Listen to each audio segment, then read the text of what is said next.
अस्सलाम वालेकुम फ्रेंड्स, कैसे हैं आप सब।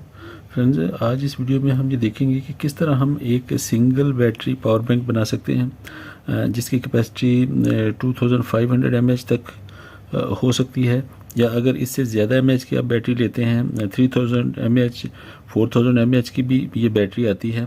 तो एक सिंगल बैटरी लगा के हम एक छोटा सा पावर बैंक बना सकते हैं।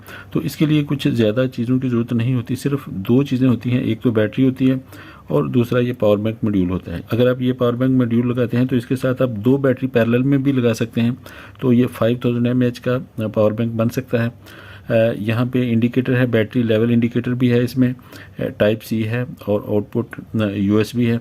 तो इसको हम बहुत सिंपल तरीके से खुद एक अच्छी क्वालिटी का पावर बैंक मॉड्यूल बना सकते हैं।